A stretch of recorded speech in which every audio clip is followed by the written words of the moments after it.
दोस्तों, सीरिया से एक बड़ी खबर सामने आई है जहां इजरायली हवाई जहाज को मार गिरा दिया गया है। अभी तक ज्यादा जानकारी नहीं आई है, लेकिन ये खबर है कि हिजबुल्लाह ने अब तक हाइफा पर अपना सबसे बड़ा हमला किया है। जहां हाइफा से ये ताज़ा अपडेट टाइम्स ऑफ इंडिया ने दी है।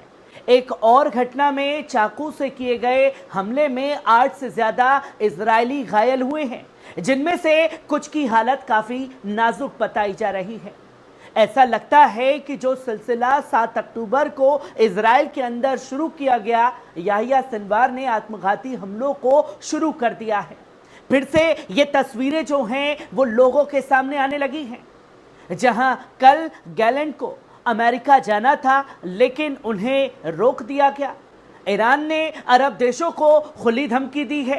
क्या ये वाकई धमकी है और इसकी विस्तृत जानकारी क्या है?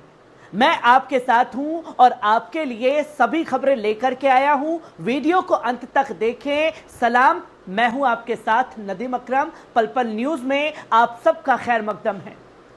आज की सबसे बड़ी खबर इजराइल, लेबनान, फलस्तीन, ईरान और पूरे मध्य पूर्व से सामने आ रही है, जहां हर तरफ तनाव है।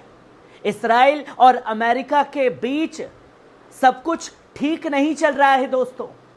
जहां आप पहली खबर देख सकते हैं कि गैलेंट, जो इजराइल के रक्षा मंत्री हैं, अमेरिका जाने वाले थे ताकि ईरान पर हमले की रणनीति पर चर्चा कर सके, लेकिन आखिरी वक्त में नेतन्याहू ने उन्हें वीटो करके रोक दिया।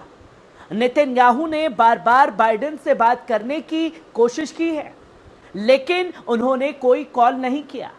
आज की ये खबर आ रही है कि शायद आज बाइडेन नेतन्याहू को कॉल कर सकते हैं और फिर कोई फैसला हो सकता है। ईरान पर हमला अब इजराइल के लिए बड़ी मुश्किल बनता जा रहा है दोस्तों। और मैंने ये पहले ही आपसे कई बार कहा है कि ईरान पर हमला करना इजराइल के लिए खुद सुसाइड करने जैसा है। आज इस बात को जेरूसलम पोस्ट ने साफ तौर पर कहा और एक बड़ा अखबार है इजराइल का, ये बता रहा है कि अब ये फैसला होने वाला है कि इजराइल ईरान के न्यूक्लियर या ऑयल फैसिलिटीज पर हमला करेगा या नहीं करेगा। ईरान ने तो साफ कर कहा है कि न्यूक्लियर ऑयल फैसिलिटीज हमारे लिए रेड लाइन है। अगर उन पर हमला हुआ तो उसका जवाब जरूर दिया जाएगा और ये जंग पूरे खाड़ी क्षेत्र में फैल सकती है, जो साफ तौर पर अंदेशा दे रही है कि ये तीसरे विश्व युद्ध का रूप ले सकती है। वहीं आप खबर देख सकते हैं कि ये एक गहरा अविश्वास है जो अमेरिका और इजराइल के बीच दिखाई दे रहा है। जहां बॉब डूड, जो एक मशहूर पत्रकार हैं, उनकी किताब भी सामने आ रही है, जिसमें उन्होंने कहा है कि बाइडेन ने प्राइवेट मीटिंग्स में नेतन्याहू को अपशब्द कहे हैं। फिर भी अमेरिका के पास अंत में इजराइल का साथ देने के अलावा कोई चारा नहीं है। लेकिन अमेरिका में भी लोगों के बीच सवाल उठ रहे हैं कि असल में सरकार बाइडेन चला रहे हैं या बेंजामिन नेतन्याहू चला रहे हैं। जहां अमेरिका का डीप स्टेट कैसे काम करता है, इस पर हम किसी और दिन विस्तार से चर्चा करेंगे, लेकिन फिलहाल इतना समझ लीजिए कि चाहे अमेरिका नेतन्याहू से नाराज हो, वे उसका साथ नहीं छोड़ेगा। ईरान के खिलाफ डर यह है कि अगर युद्ध हुआ तो अमेरिका को यूक्रेन के साथ जारी युद्ध में मदद रोकनी पड़ेगी और फिर रूस यूक्रेन को अकेले जबरदस्त तरीके से हमला करके हरा सकता है। और इस बीच इस तनाव के दौर में युद्ध विराम की बातचीत भी चल रही है, जो कि आप देख सकते हैं कि नेतन्याहू के रहते हुए कोई भी युद्ध विराम पहल काफी दूर लगती है।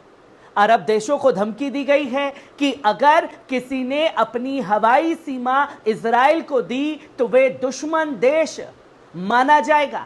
ये सारे हालात हमें खाड़ी में एक बड़े युद्ध का खतरा दिखा रहे हैं। जो खुल करके गद्दारी कर रहे थे अरब देश, उनको चेता दिया है ईरान ने। जहां इजराइल ने अब गाजा के उत्तरी हिस्सों को खाली करवाने की तैयारी कर ली है, जहां अभी भी 3 लाख लोग फंसे हुए हैं। इस हालात में यह देखना मुश्किल है कि ये लोग कैसे वहां से निकलेंगे। इसी बेचैनी के दौर में हिजबुल्लाह ने इजराइल के विभिन्न हिस्सों में अब तक का सबसे बड़ा हमला कर दिया है। हाइफा जो एक महत्वपूर्ण बंदरगाह है, वहां पिछले 24 घंटों में कई बड़े धमाके सुने गए हैं दोस्तों, जहां हिजबुल्लाह का मैसेज क्लियर कट है कि वो रुकने वाला नहीं है। वहीं हिजबुल्लाह के हमलों का निशान अब रिहायशी इलाके बन रहे हैं, क्योंकि इजरायली सेनाएं इन्हें खाली घरों को अपना बेस बनाकर इस्तेमाल कर रही हैं। और टाइम्स ऑफ इंडिया के अपडेट के मुताबिक अब हिजबुल्लाह रिहायशी क्षेत्रों पर ज्यादा हमले कर रहा है, जहां इजरायली सैनिकों की मौतें भी हो रही हैं। इस बीच एक प्रेस कॉन्फ्रेंस के दौरान गाजा और लेबनान के बारे में सवाल पूछे गए, जिनका जवाब देना इजरायली प्रवक्ता के लिए बड़ा ही मुश्किल लगा, और वो लेबनान और गाजा के मामले में भागते हुए नजर आए। वहीं जो अपने आप को प्रो कहता था इजराइल का फॉक्स न्यूज, जो अक्सर इजराइल के पक्ष में रहता था, उसने भी गाजा में जो कुछ हो रहा है उसे नरसंहार करार दिया है दोस्तों। यहां तक कि अमेरिका के कुछ पत्रकार भी अब ये मान रहे हैं कि गाजा में असली जुल्म हो रहा है, जिसकी तस्वीर लोगों के सामने आने लगी है।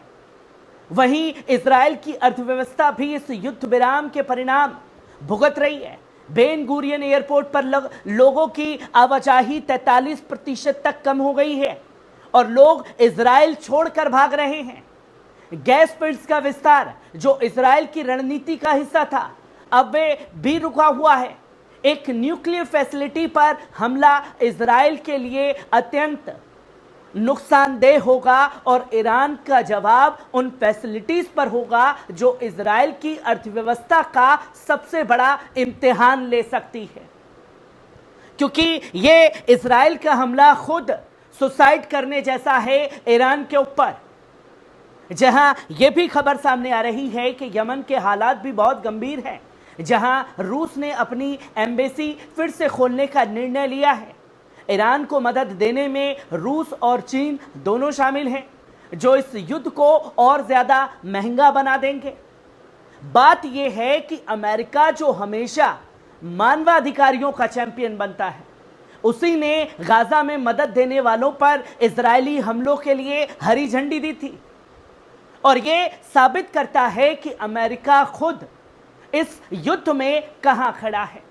यह युद्ध सिर्फ मध्य पूर्व तक सीमित नहीं रहेगा, बल्कि इसका असर पूरी दुनिया पर पड़ेगा और इसकी ताजा झलकियां जो हैं वो साफ तौर पर लोगों के सामने आने लगी है।